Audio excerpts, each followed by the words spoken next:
Well, hello and welcome to Watch What Crappens, a podcast for all the crap that we just love to talk about on Yale Brobs. I'm Ronnie, that's Benuni. Hello, little Ben. How are you? Hi, how are you? What's Good, going huh? on? Happy third day of the new year. Third day, yeah, we're here. We made it. Have you achieved everything you wanted to achieve? Yeah, pretty much. I think we're good. Me too, nailed it. Yeah. Still hot, so that was my only goal. So I've achieved that so far. Yeah.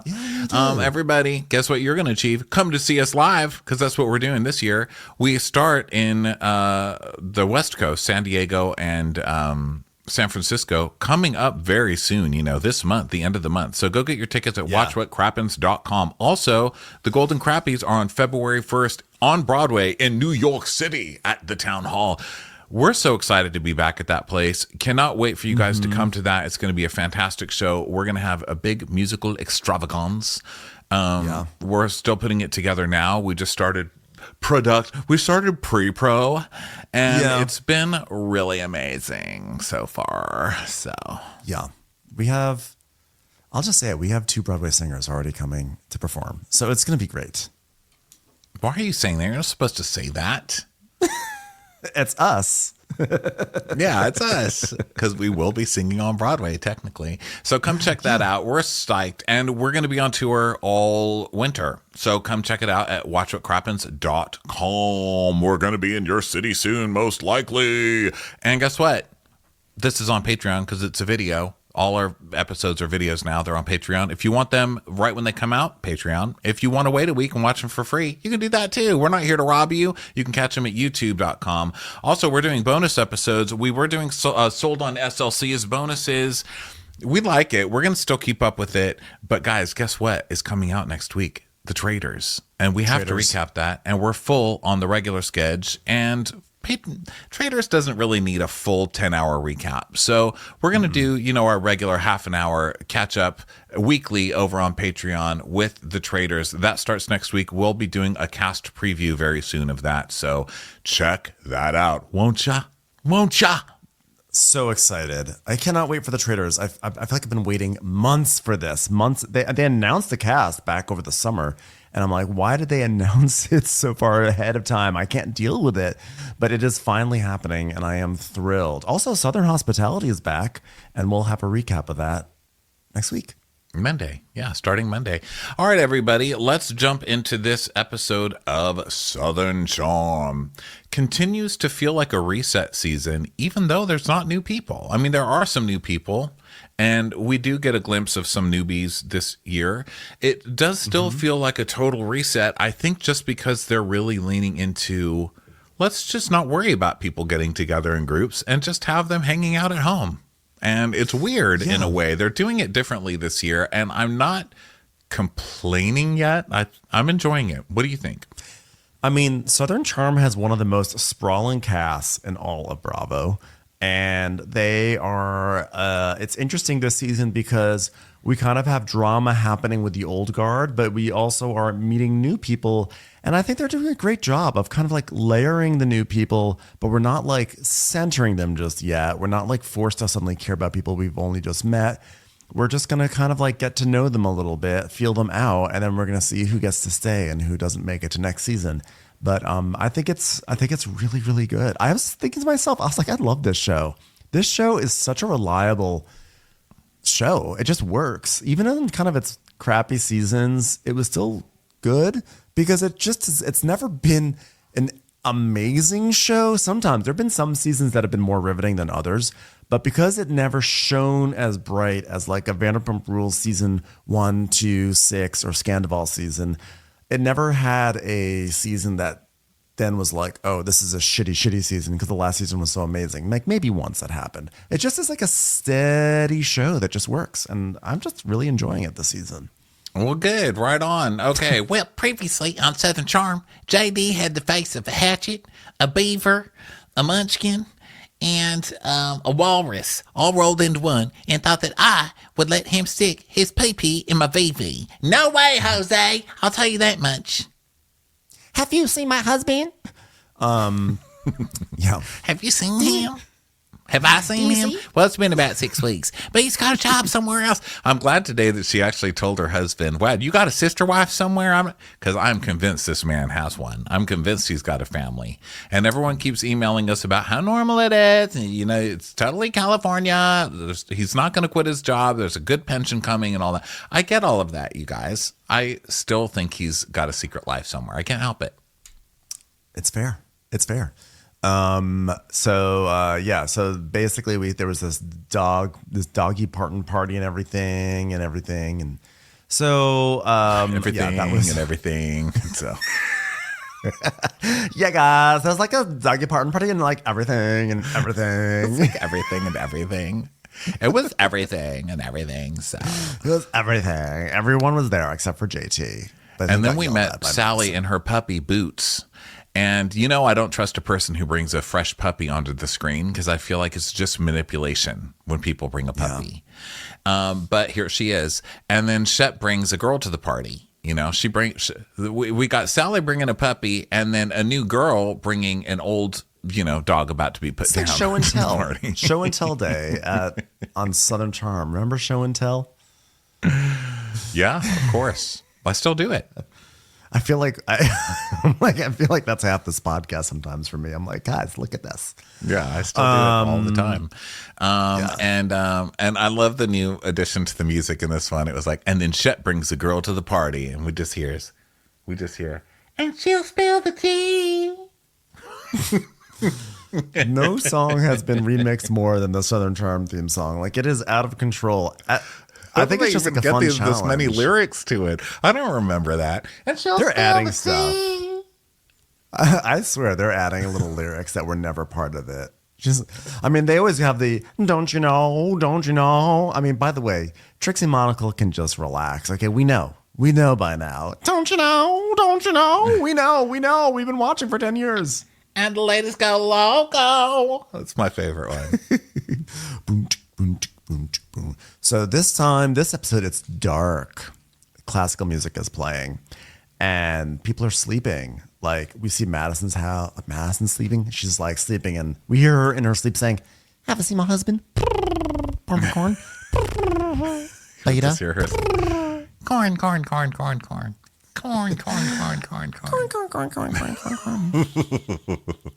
And then we go to Sally's house. And Sally's up at 4:30 a.m., fresh as a daise, looking around in the dark, getting Boots out of her little crate to go pee-pee.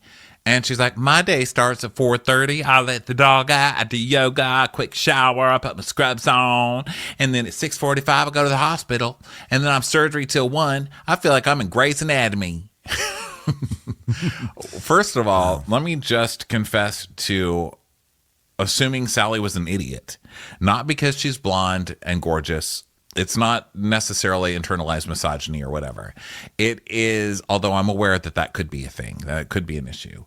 It is that she banged both Joey Marbles and Gaston in one episode of Southern Hospitality and then showed up on this show linked to Gaston still. It's hard. It's hard when you start out. You can't get respectability by showing up on Southern Hospitality. You know what I mean? Yeah, I'm sorry. It's a tough path. It's a tough path. I wouldn't let you do my robot surgery because you've been on Southern Hospitality. Get your fucking robot hands away from me, robot surgery lady. It is very surprising to know that she actually has not just a job but a profession, which I don't think we've seen anyone have on this show ever.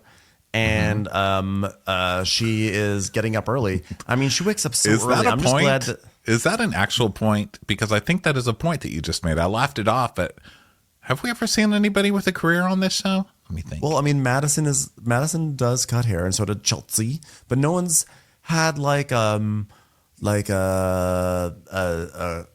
profession that has required maybe an advanced degree or something like that. I'm not trying to sound elitist here. Like a white collar. Yeah. No, I'm not accusing you of anything. I was just like, wow, that made me think about it. Or not like, yeah. like as opposed to a trade, I guess you could say. I don't know. I'm not trying to be dismissive of people who do hair. Whatever, But, do it. don't- Hey, here's what I want you in We haven't 2025. seen I anyone want work from you in with robots. 2025. Dismiss more fuckers. All right, Ben? Okay, Just you know start what? We being haven't seen more anyone and with more a dismissive. fucking really cool job on this show. How about that? How about that? We haven't seen I want one more with a pride in fucking your cool bitchery. job. That's what I request. We for all you know for what we're talking 2025. about here. All right. Everyone. No, we haven't seen anyone with a fucking big deal career on this show ever. Okay. Yeah. No one. Not a single person. We've seen people who've had big deal careers and then cocained their way out of them. But we haven't seen Yeah. people who actually are maintaining them at the moment. So she's. But by the goes way, through her she has such a busy. I mean, she has a busy waking up at 4:30 in the morning. I just have to say, I'm just so glad that she thought ahead and went to sleep with her mic pack on, because just one less thing you have to focus on in the morning when you wake up. Yeah. So she tells us her whole thing. Frankly, sounds boring, but real pretty. And she's been trying really hard to get on the show, apparently. So let's see what she's got. And obviously has the best job ever on the show. So you know what? In this episode, I was like, I'm rooting for Sally. I like Sally. She's beautiful. I like her personality. I feel bad for her now for having to start on Southern Hospitality, because that's a shame. But, you know, we all got to start somewhere. So far, rooting for her. So she's talking to Daniel, her coworker, on the phone. She's like, yeah, you know, I got to go here because Dr. What's-His-Buns is in surgery, so I got to cover him for that thing. And then she tells us, yeah, people are always shocked when I tell them I control a robot in spine surgery. Excuse me, do I look like I do that? I'm sorry, do I not look like I do that? I know, bombshells, not usually controlling robot. Now, here's my question. Controlling a robot. What does that mean? Do you tell the robot what? Is it like me asking for Siri for directions? Because I'm not exactly like a tour guide when I tell Siri to take me to the Home Goods. You know what I mean? Or like, what does it require? I want to know. It's probably hard. She makes I don't know, 400K. but don't act like you're the first one to come on this show controlling a robot. Randy, get in here with the martini. He's on wheels now. Hey, could you do something about Randy's spine? He's a little bit shaky with martinis. So Sally says that when she was 15, she thought she would have 3 kids by now. And she grew up in Greenville, South Carolina, very Southern, did the whole cotillion thing, but it just wasn't for me. I wanted to be a boss. I'd make close to $400,000 when all is said and done. And I feel like I've finally become a strong, independent Southern woman. I don't need a guy to have a house or have a kid. I can do all that on my own. I'm going to do it with a robot who does spine surgery. I've got a Good Johnny robot. Five in there. Yeah, she's like, my boyfriend is Wally. Yeah, good for her. So I like her. I respect her. And I don't think we see any more of her. I think that was it. So bye, Sally. Good to meet you. They're like, hey, They're like, wait Sally, a would you be second. on the show? We want video of you getting ready for work. And then that's it. Wait a second. A lady who is not dependent on some awful man's approval on Southern Charm. Get her off the screens. I know. Did she bang Whitney to get on this show? I don't think she's even allowed here. So get her off the set, people. Get her off the set. So then we go to someone else who formerly was in the medical industry and then went into, I think, what was it, the seltzer industry of some Promoting sort? beer Taylor. at what's that restaurant called? Boots and Republic. Boots and Bubbles. Oh, Bubbles and Republic. You're right. but it was Bourbon and Bubbles over at the spin-off restaurant. That's not Yeah. as cool. Yeah. And it's Taylor. It's Taylor. Here she is, guys. Taylor with that charismatic personality. She's like, hey, Penelope, you're looking good today. Penelope's like, can I go to Craig's house? So then Rod comes over and he's like, hi, personality off here today, huh? So a lot of Really. Fencing with noodles, these two. I love a high energy scene. So she's like, I don't know who has ever used the door knock, but you just did. He goes, well, you know how formal I am. It's your first time here, isn't it? I wanted it to be a beachy theme. And he's like, am I going to see shells in the bathroom, though? Because one thing I'm so sick of is rope. I'm so sick of rope, I'm going to hang myself with it next time. I'm a funny gay. Anyway, Gaston wants me to move in with him. And I'm like, oh, thank God, please do it. Because I'm sure he does not have rope decor, you stupid bitch. What? I mean, sure, sounds great. Pump the brakes on that one. You're already getting the milk. What was that? What kind of thing is that to say, by the way? Like, what the hell? You're already getting the milk for free. What the hell? Who says that? And she's like, well, I'd rather be engaged rather than just live together. And then every 3 months be like, is it going to work out? Is it going to work out? Is it going to work out? You'll be asking the same question if you're engaged. I hate to break it to you. How long have they been dating? Like 9 months or something like that? And this guy already has like a sordid past. Listen to Rodrigo on this one. Listen to your local gay. Yeah, you marry a man like this. We don't even know Gaston yet, but I can already guarantee he sucks. I can just guarantee you he sucks. And because he's on this show. And 9 out of 10 men do suck on this show. So that's how I know. That's the evidence I'm going on, okay? History. I'm using history as my evidence. So let's just assume Gaston sucks. Everybody who gets engaged to sucky men, guess what? You're asking yourself every day, is this going to work during the engagement? And then guess what happens when you get married? You start questioning that. Is this going to work every day? Is this the day I find out he's been cheating on me this whole time? How much do I forgive in this relationship? Girl, I see your path, and it's not a pretty one. No, it's not. So they sit down for some snacks and champagne, and Taylor's talking about how Penelope's pooped from the party, and she's also says that Shep called her. And we hear Shep's voicemail, which is like, hey, gosh, we should get a cup of coffee or ice cream or, I don't know, sit somewhere and watch the Vietnam War. It's a wonderful documentary. Why wouldn't you ever watch that with me when we were together? Come on now, Taylor. Gosh. Yep, Shep up to his old self. Shep, who just said that a couple weeks ago that he keeps having a recurring dream about Taylor where she's a bird who just keeps flying to a window without him there to control her. Yeah. And then she's like, she's like, so your new girlfriend doesn't care? And Shep's like, well, I haven't run it by her or anything. Okay, well, that's great. That's great. Yeah. Doesn't sound healthy, but fine. Good luck. So Rod's like, so you met the new girl? And she's like, yeah, she's great. But one thing she said to me, though, and then we see a clip of the newbie going like, well, I've heard mostly good things about you. And the baby went long. And Rod's there like, well, do you think having Gaston there would be helpful for you? Because, you were at that party all alone. Where's Gaston? Where's Gaston? Gaston. It's the Beauty and the Beast sequel where suddenly everyone in town cares about Gaston instead of Belle. Gaston. Yeah. Gaston. Gaston's just walking down the street reading a Popular Mechanics. I have to say, I respect Rodrigo for pulling this messy move of trying to get getting Gaston into the mix so that way he can cause fights. Taylor's like, no. Do you want to be mad at him a little bit because he wasn't there to have your back? No. Well, okay, how about this? Sally and Shep were being really negative about Gaston. And then it cuts to Sally just going, I hate Gaston. Cut back. And Taylor goes, but nobody else knows him. Nobody else has gotten to be like, I'm going to get to know this human being. Yeah, but you don't bring him to parties. So how are they supposed to get to know him? Yeah, and that's exactly what Rodrigo says. He says, well, he needs to come around so we can meet him. And he's like, I feel like that's an important thing that they're not doing. I think they need to own their relationship and like walk forward in that so we can start getting into arguments about it. Come on, now we're doing a TV show. Yeah, and then it just cuts to Taylor giving her best soap opera look. Well, in her head, but really it just comes off like this. Taylor is like that last drip of water coming out of the kitchen sink after you turned it off. And you're just like, are you going to stop dripping? And then it's like, blip. Last drip energy. Yeah, the final drip energy. It just takes forever. And so you assume it's interesting. But then at the end of the day, it just drips. You're like, this drip is holding out, so it must have something to say. It's going to be it probably has something drip on its mind. This is going to be the probably best happened of in the drips. faucet.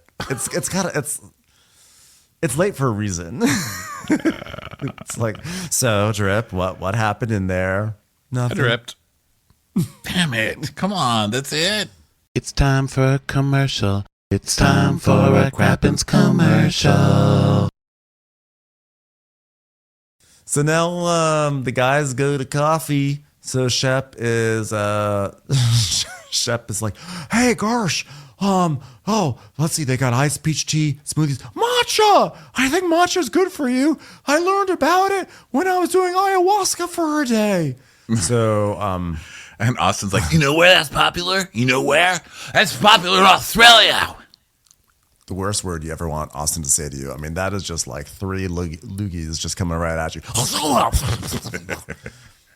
And Shep goes, yeah, they've got the matcha tea. And he's like, oh, I don't think no, he goes, it's because they've got the matcha tea. And Austin's like, I don't think it's because of the matcha. So he's like, we'll do the matcha.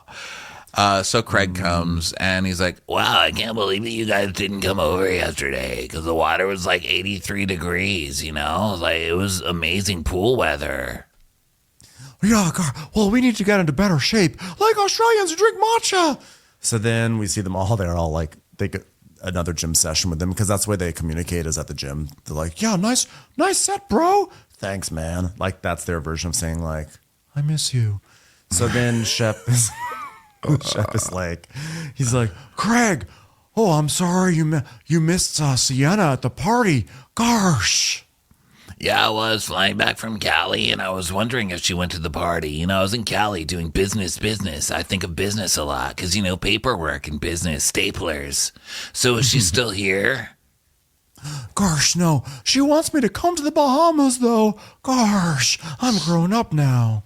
She does not want you to come to the Bahamas, by the way. You're like, maybe I'll come to the Bahamas. And she's like, no, I have my real boyfriend there. So then Craig's like, would you have kids with her? Yeah. I would have kids for a few days. Then we could, send them back. Okay. She's always talking about it. It's got me thinking about what kids would look like and how I wouldn't want to be there. It's awesome. So they ask Austin if he wants kids, and Austin's like, well, I always thought the answer to that would be yes, but who the hell does it say? Who is to discern? Well, Paige and I have decided to freeze my sperm. It's not usually the way it goes. And I think he's just seen too many Housewives where he's like, my sperm in this season is freezing my sperm. No, nothing is happening with your sperm, sir. Okay. It's just not like the egg storyline. It's just not the same thing. Yeah. Men are still spouting out sperm at 90 years old. Look at Al Pacino still making babies. Look at fucking Alec Baldwin. Okay. Those guys are just chumming it out. My biological clock is ticking like this. Stomp, stomp, stomp. Craig, what are you doing? You're making our matcha shake. Sorry. Oh, wait, I just came. Damn it, Craig. Sorry. So we get a clip of him going to the sperm place, and he goes up to the lady at the desk, and he's like, so how secure is this collection room? And she's like, it's secure. And he goes, yeah. Do people break in and steal stuff? And she's like, oh, wait. No, not in the collection room. I mean, where you store the samples. Yes, Craig. Yeah, I'm sure they walk into the collection room and steal lotion and Kleenex. And then they just grab a vial of your sperm while they're at it, too, because they want some of your loser sperm. Pillow. They really want compulsive liar sperm. Yeah. So, Pillow Maven sperm. That's actually good sperm. I shouldn't call it loser sperm. He's not a loser. But, it would give you nice pillows and lie to you a lot. Yeah. So he goes in there and he leaves his mic outside. How have we not even talked about the big news of Southern Charm? Hello. Breaking news. This happened. Chicken news. What did this happen on the 31st or the 1st? It was like the 31st or 30th or the 33rd. It was right before New Year's Eve, so it was hidden. But big news in chicken world. Why did the chicken cross the road to get rid of the other chicken? We're broken up. The chicken crossed the road so that the other chicken would follow the chicken into the road, and then the first chicken could run fast to the curb while the other chicken got run over by a pillow delivery truck. So, why did the chicken cross the road to get as far away from Charleston as possible? Like, literally the worst.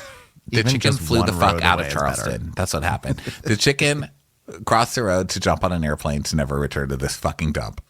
Craig dumped Paige. No, Paige dumped Craig. I shouldn't say dumped. They broke up. I didn't know who dumped amicably. Who. They broke up. I heard her clip on the Giggly Squad. She said that basically, like, this was not like a plan for publicity to set up Summer House or anything. It just is the way it was. And yeah, and she was like, I'm not going to cry on the internet, but I will cry on a podcast. Just kidding. I'm like laughing, to be honest. There were rumors circulating. There was some Dumois rumors. There were rumors all over the place that one couple was going to break up and that she was cheating, supposedly. And then there are all these rumors that she's dating the dude from SNL who plays Domingo. And but she's saying no. She's saying no. She's like, I'm obsessed with all these rumors. And then somebody else said she cheated. And she's like, well, have fun getting sued. I'll see you in court or something. Yeah. So, I think they said allegedly, so you can't sue them. But I don't know what's going on. I honestly hope that it's juicier than they just wanted different things, because that's so mature. Well, Craig took off Paige's pillows from his website, so no, they sold out of them because there were rumors of girl. I've been following this. That's why I can't believe we didn't bring it up. I've been following this for days, and apparently they sold out of that stuff, but they did have a limited X's blanket, and it's called X's. Isn't that crazy? And now they're X's. So I bought the X's blanket. I'm waiting to see, if it shows up, unlike other Bravo things I've ordered in the past. But yeah, I bought some of that shit because that's going to be limited edition. One day I'm going to be like, guys, I bought X's the day after their breakup. So I know. Now I'm just waiting for the Paige and Naomi scene because it'll be so good now that they can join forces. Ugh, it's all I've wanted all this time. Yeah. My two favorite snarky people on Bravo. Yes. All of Craig's girlfriends. Hopefully by the end of the run of this, we can get all Craig's girlfriends lined up. And of course, the internet's going crazy. Like, oh my God, but he was sexting with Molly. Maybe he'll be with Molly. She's so cute too. Which would be cute, but that would be too much of a, did they set this up for the show where they just brought him on a new girl to jump to? Yeah, I don't know. But I'm Team Paige because I'm always Team Paige. And I'm fascinated to see where this goes. I wonder if it's going to stay amicable or if it's going to go in a dark place. I think it'll stay pretty amicable. But one of the rumors was wait until this was a tweet. So this is a rumor, but they said, we'll wait until Craig sees what was happening behind his back on Summer House, and then he's not going to be so amicable anymore. Dun, dun, dun. I don't believe it. I'm not going to make Craig the victim here. It's not going to happen for me. I will bend, even if that is what happens, I will bend the narrative. I'm not going to allow it. Yeah, look, I think, I don't know. I don't know. I mean, I feel sad. I don't like when couples break up, which is weird because I'm super cynical. But once you're a couple, I think you're going to be together forever. I've said that a million times. And I think we kind of maybe saw this one coming. I mean, look, no sensible person is like, okay, she doesn't want kids and doesn't want to leave the East Coast. He desperately wants kids and wants to stay in the South. Obviously, it's not going to work out. Duh. But I don't know. I think we all thought that he was eventually just going to cave in and just go up to New York and just do whatever Paige wanted. And so we don't know if this was truly the breaking point of it, but we'll find out. But now, of course, Summer House is going to it'll be like the Carl and Lindsay breakup. Although the Carl and Lindsay breakup season was not like we had to look for breadcrumbs. But this I think will be more like Scandival, where the Scandival season, we watched it knowing where it was headed and we were seeing all the cracks within it. So now I'm sure with Summer House, we're going to see many more cracks with Paige. And I'm sure they're going to re-edit and really amplify that part of the story. Well, every scene Paige is on this show with Craig is a crack. Literally. Look at the last episode. Yeah. Remember where when she's just on the phone completely completely ignoring him by the pool, and she doesn't even turn on until Madison walks in. And then it's like someone flipped a switch and she's like, oh my God, hi, someone I care about. Please have a seat. Yeah, Craig is really leaning into the homebody thing, and I'm not sure that Paige is as much of a homebody as Craig is. I feel like Paige enjoys in Summer House being in the bed and watching Love Island on her laptop, but that's different than being a full-fledged homebody. Having moments in bed and appreciating the value of watching a show in bed is different than just not going out at all and being stuck in a suburban prison when you're down in Charleston. Well, and Summer House is a show that's based on the weekend. It's a weekend show. So it's after a week of going out and working all week and going out at night. So that's why they're in the bed more on that. I mean, I don't know. Who knows? I'm sad to see it happen with these crazy kids. I don't know. I didn't know that they could make it, but I was hoping they would. I wasn't hoping that they broke up. I was hoping they got divorced, meaning I was hoping they would get married and then one day you just see her realize slowly what an idiot Craig is and then divorce him. But, I like Craig too. I think he just needs to find... They're just too different. I like them both. I think that Craig, I think you mentioned last episode, Craig can be extremely likable, but he has some really shitty sides that it's easy to forget about, and then they come rearing back. Forgetting. I'm me not tell you forgetting. something. It wasn't too long ago. There's a lot- That's what I was talking about last week. It wasn't too long ago on Winter House when Craig was just, flipping money at everybody, saying he's too rich to clean and all of that stuff that he was doing. And he literally was like a pathological liar, and probably still is, for the first half of this series, the show's run for years. It was he was studying for the bar, and then all of a sudden, oh, I never took the bar, or I never was there's all sorts of lies, and then people were frustrated with his lies, and he always winds up looking really great, and other people look like the monsters for being frustrated with him because he does a little boy act, but the truth is he's shady, but he's charming. He's a shady lady. Yeah. But he's charming. Well, everybody, that's the news on that. So it's pretty sad for those two crazy kids. So anyway, now back to the Shep and Austin pretending that they're actual good people who give a crap and guilting Craig for actually doing something with his life. Scene. So they're talking about kids and stuff. So we just see Craig going to give his sperm, and we actually see him go into the room, and they show him the porn. They're like here's some porn. Please, wash your hands before and after and everything like that. And then he closes the door, and I'm like, they're going to show the sounds of him jerking off. But then he thinks and takes off the mic and puts it out. Because Jerry probably called him. Jerry was like, Craig, take off your mic. Oh, yeah. But Craig, listen, Craig, the only way we're going to keep you in the sperm place with your mic on is if we've got dish towels to sell. And we don't have them ready yet, Craig. All right. You're going to have to do that later. Get rid of the mic. All right. Don't blow your load too soon. No pun intended, Craig. Should I put this on the gram? No, Craig, not our brand. So Craig has just told the guys that Paige and I have decided to freeze my sperm. But what we find out is that's really Craig, because he tells them, so I read about this person in a car accident and he survived but can't have kids anymore. And I would be remiss, which is a word, to say that becoming a dad is probably I don't know, what's it called when it has to happen? Certainty, prerequisite. Yeah, one of those words. Donut hole. That doesn't even make sense, Craig. Well, it's going to be 3 or 4 years. But you're going to be 40. And he's like, yeah, well. So we see a clip of him telling Paige he's going to freeze his sperm. And she's like, I got a freeze on my TV. And her face froze in this face. It was like, what the fuck, Craig? I could hear the dialogue, but her face is just frozen. I was laughing so hard.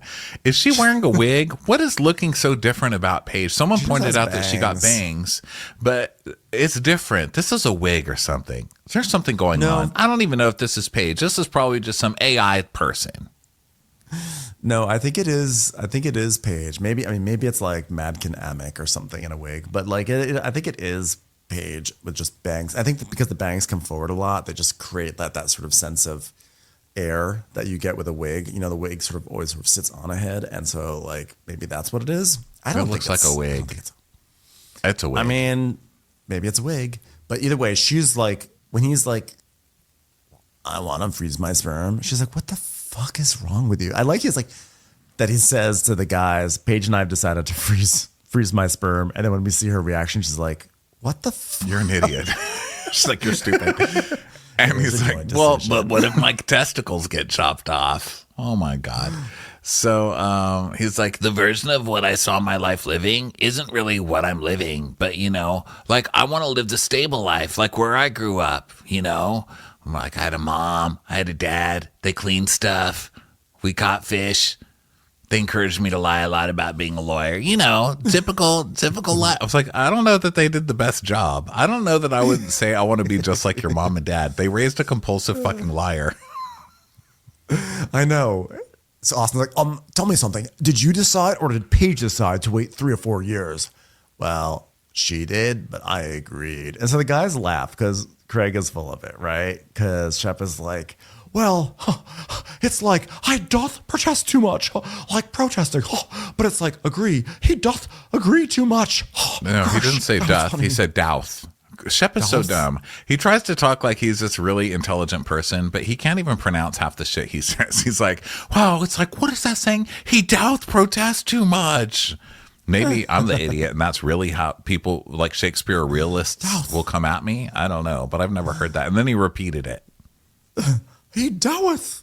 So Craig's like, we're going to do it one day, but like, why not make as much money as we can now by making pillows and like jerking off onto our new tea towels? Craig, we're not doing that with our brand. Oh, sorry. Jerry says I should redact that. Why is Jerry on speakerphone?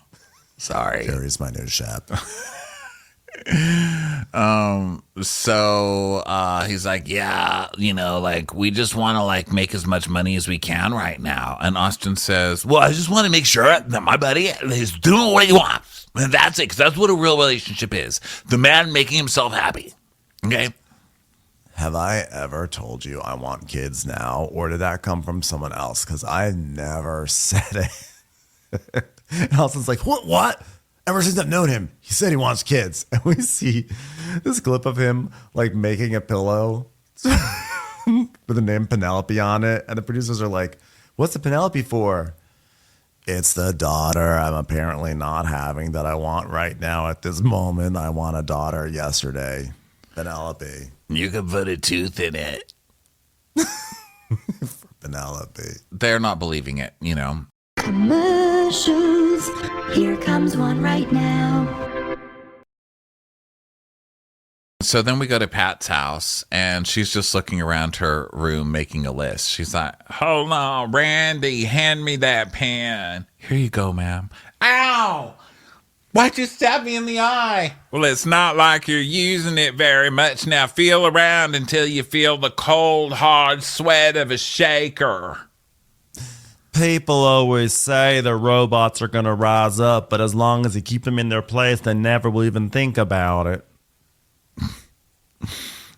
So Whitney comes down, and he's like, Mother? Hello, Mother. Hey, honey. Well, your birthday's this week, huh? She's like, yeah, I'm 83. When people remind me of how old I am, I think that can't be right. I still feel like I'm 43 years old. Me and Georgette Mossbach are painting the town red with actual red paint, actually. We got in a lot of trouble for that one. We were bad girls. But I always said, you know, bring a little style to the streets. Sorry. God, Georgette Mossberger, God, her graffiti was horrifying. She would just write, fudge you, fudge the cops. I said, Georgette, now's the time to say the full F word. She said, I don't care. It doesn't matter what I do. I'm not going to curse. The only thing she ever did was one time on my birthday, she ran around putting the P word all over town. I said, Georgette, I'm so proud of you. Until I actually looked at the word. It was pierogi. Well, all those years later, she ended up being the ambassador to Poland. So good on her. Whore. So they're sitting there. Whitney has his sunglasses on inside while he's about to receive a to-do list from his mother, which I like. And Whitney's like, I'm still coked out of my mind, and our whole agreement is that I wouldn't have to do anything with my life. So could we get this over with? Thanks. Well, I want to go over this list. Now that you own all this, I have these things for you that need to be responsible for, and it hasn't been as organized as it could be, much like your love life. Now, listen, a few months ago, we talked to the financial planners and such. And, you know, when I kick the bucket, all this house and everything, Whitney's going to have to pay 40% or something awful. And the point of generational wealth is not to give it to the government or the poors. This isn't a cheese line. Ow! Sorry, Randy, I didn't even mean to kick you in the head that time. The point of generational wealth is to give as much money to the person in your family who's doing the least with his life. So, Whitney, it's all yours. So they've decided to move all their money into a trust. She had Whitney buy the house from her, and then they moved it into a trust so the government can't get any of it when she dies. And so she's like, you know, I mean, some things are seasonal. You have to pay the gardeners. You have to pay Randy when he behaves. Well, how often has Randy been paid? Well, never. Sometimes I'll pay him in a fork to the spine. You know, there's a million things to keep up with in an old home. I mean, you got that, you know, in the spring, you have to buy new lilies at a certain place for the lily pads. And then you've got to buy lily pads for Randy because he likes to throw them on his wall. He does strange things in the servants' quarters. I don't get it, but it brings him happiness and makes him not ask for more money. So we make him happy where we can. There's only one place in town that sells lily pads big enough to also be used as bandages for Randy, so nobody can find any evidence in trash cans. So there's that. There's interior guys, exterior guys, painters, bricklayers, foundation founders, facelifters, nose tweakers, elbow redoers, pond excavators. It's a lot. When he's like, mother, this is a lot of work. It's like curating a museum with public funding. As a commentary on the state of the arts and our government. Yeah, well, when I die, just have an auction. Just make sure no one stupid gets all my precious art. Thank you. Oh, so it's like, I can't imagine a world without Mom. It would be like a world without Dom Perignon. Did you ever guess this house would ever become so much of a money pit? Or did that evade any sense of logical reasoning? Quiet, Whitney. Just get the lily pads already. I'm tired. I think it's so sad that it's Patricia's birthday episode, and she's just given everything to her son, and the nicest thing he can compare her to is a fucking glass of champagne.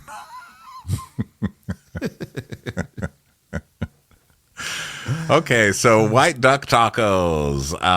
It's a place called the White Duck. So it's a Leva scene. Leva's still here. Why? Probably just to do shit like this, because this is what Leva does on the show. She sits and talks to the people that nobody else would talk to, and then says things like, but don't you think you should shoot a scene about it? Okay, gotta go. So she arrives and meets up with JT, and she's like, I'm on antibiotics. He's like, allergies? No, just having a child, and also working in close proximity from the entire staff of Southern Hospitality. Oh, okay. Hey, I love small dogs. It feels like I'm sort of persona non grata, by the way. Madison sat me down and lit me up real good. She lit me up so good, I almost wonder, did Brett get jealous of how much she lit me up? Kind of feels like there's a vibe there, right? Oh, you call Patricia a bitch? You're the bitch. I see a little clip. Have you seen my husband? And then Leva's like, well, I was trying to stand up for you. I was like, I've never even heard JT use that word. I mean, I don't think I've really talked to him that much, but still, you guys, he didn't do it. Yeah, I never use the B word, the P word, or the V word. And sometimes even the DT word. What's that word? Down there. I just don't know how to use that. That's why I wanted to talk to you. Because, like, I know you were just upset Patricia didn't accept the cane, right? Is that what's on my card? He was upset Patricia didn't accept the cane. I mean, that's what it says. Doesn't make much sense on the face, but can you take it from there? Great, go for it. I'm going to eat a bite of this. He's like, well, I wasn't upset. It's just this whole game of telephone is so twisted. I mean, this just screams Craig. And then JT tells us, I need Craig to walk all this rhetoric back. And if that's too incendiary, I'll die on that sword too. Why does every man on the show have to talk like that? None of you are even saying correct sentences. Like, what does that even mean? He needs to walk his rhetoric back, and if that's too incendiary, I'll die on that sword. What's incendiary? I'll die on that sword. It's what are you saying is incendiary? That he's walking his rhetoric back? Am I not getting it? No, I think they like to talk like they're very educated. I think it's because Patricia is there on that cast. Because whenever they're around Patricia or just know that she might be watching, they just try to be a little classier and more educated. I mean, no one does it more than Austin. Austin, who is really not that bright. Shep does it a lot too, though. Shep does a lot, but I feel like Shep is bright. Although maybe his pronunciation of Doth is maybe goes the other way. I do think that like Shep is like, I think, very educated, because what else is his family going to do with him but send him to school? But like with Austin, when he always tries to puff up and try to be very witty, like he's, what's his face? The guy who's in Oscar Wilde. Thank you. I was like, I love me slamming someone about trying to be witty while I'm trying to make an Oscar Wilde reference and I can't even do it myself. But at least I know I can't do it. I can't do it sometimes. It took me a while to get the Oscar Wilde out there, but I got it out there. Anyway, the point is this: Austin is not sitting at the vicious. He's not Dorothy Parker at the vicious circle. I don't know why I keep doing this to myself. Why do I keep making these references that I'm clearly doing wrong? I'm like, why, Ben? Stop making references. You're no Gertrude Stein. Stop myself. Stop me. Stop with the incendiary references. So Leva's like, yeah, I mean, Craig does tend to exaggerate. So then we get to the finale party where Craig is kicking Leva out for talking shit to his business partners about what a loser he is. And he's like, go then. Go. She goes, I'm going. Go then. Do you want me to run, Craig? Go. Leave now. I forgot that part where she was leaving and he kept telling her to go. And she's like, I am going. Like, am I supposed to run out? Like... And he was on such a power play that episode. Remember, he had every single person and just like anyone who was like a tertiary member of the cast sitting at one big long table, and he put Naomi and Leva at a separate table. That was so mean. Yeah. So never forget. Anyway, never forget. Leva's like, well, so JT, I thought you and Madison were friends. He goes, well, we were. I just took it. I sat there with my cane and I took it. Me, a cripple, being attacked. She's like, okay, well, you should just call Craig. He's like, what a jacked up situation. So then Craig and Paige are talking. Hey, chicken. So I'm going to tackle the last room of the house now. And she's like, what is that? The frog? And he's like, are you chicken. laughing? The chicken. No, I'm chicken. No, I'm not saying I'm saying frog. The room's called frog. Are you calling me a frog? No. We're gonna have to break up. This is what caused the breakup. So he's like, what does frog even stand for, Paige? Like, and she's like, front room over the garage. So he's like, what are your goals for this room? She's like, Don't worry about me. We won't be together by the time that's finished. So. It's like, well, I just don't want it to be a podcast room.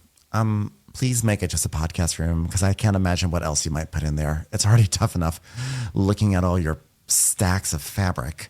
So he's like, it's been a couple of years, and we started out after COVID, and we were like digging a lot, and like there was nothing else to it. We go on tour now, and like they were drinking a lot. Sorry, that was my drinking typo. a lot. I put we were dinging a lot. Also, did you like how I spelled rhetoric up there? Today I did the first half of notes, and Ben did the second half of notes, and I wrote.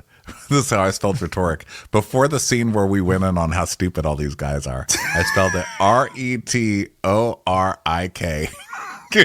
I was going to let it slide because I knew sometimes when you're typing these notes, you just want to say, just type what it sounds like. Yeah. It's like, I swear to God, every single time I have to type, every single time I have to say ayahuasca, I still don't, it's like AYOUS. It's like, ayahuasca is like the hardest word. And I looked up the other day, I was like, how do you spell this word? And people are just always writing. This is like the common thing. The suggestion is, how do you spell ayahuasca? And people write IWASKA. And I'm like, I get it. Ayahuasca. Yeah. Yeah, I get it too. So Craig's- it's hard. It's hard life, guys. Craig's talking about the origins of his podcast with Austin. It just started with them drinking during COVID, and now it's turned into a business.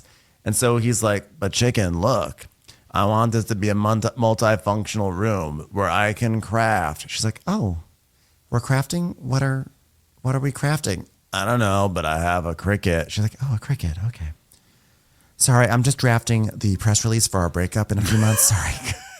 Could you spell cricket? Is it spelled like the actual bug? No, it has a U in it. Oh, even better. Okay. Oh, Craig, could you make me an iron-on for a shirt with your cricket? Yeah, I'd love to. What do you want it to say? Okay, I want it in wingdings, and I want it to say, I'm breaking up with you.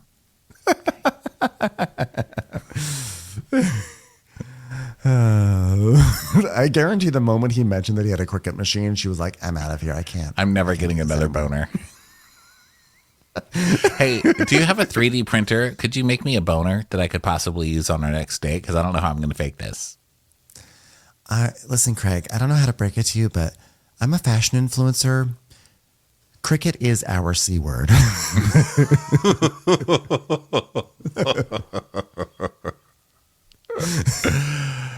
So he's like, well, I need a room. If I have a room for just my sewing machine, it's just, okay, why don't you do this? Do one wall with your chairs and your microphones, and then do your other stuff everywhere else where nobody has to see it. And he's like, well, okay. She goes, and why don't you guys record in the same room? That's crazy. You live in the same place and you don't even record in the same space. Hey, watch your ass, okay? I took that very personally, and I know Ben took a little note on that, like, yeah, Ronnie, because it's harder to get out of bed and roll out. You don't get the same joie de vivre as you do when you just roll out of bed and you're like, here's what I think. You know, driving changes things. Well, also, having to be someplace at a certain time is more annoying. And on top of that, parking.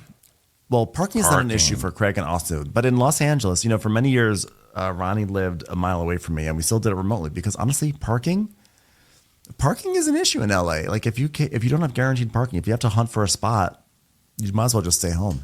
So I get it, but I will say this whole conversation about what to do with the room and like multifunctional podcasting space, I was just cracking up because that's literally what I'm doing in this room here. It's like my board game storage, it's my podcasting space, it's gonna be a video podcasting space, it's where I have my Peloton. Like I am doing this, and I'm constantly like bringing Dom here down here, and I'm like, what do you think about this? I was thinking about it from this angle. This looks like really good. He's like, yeah, it looks great. I'm like, I was thinking about moving the fake plant over here. What do you think about that? He's like, that looks good too.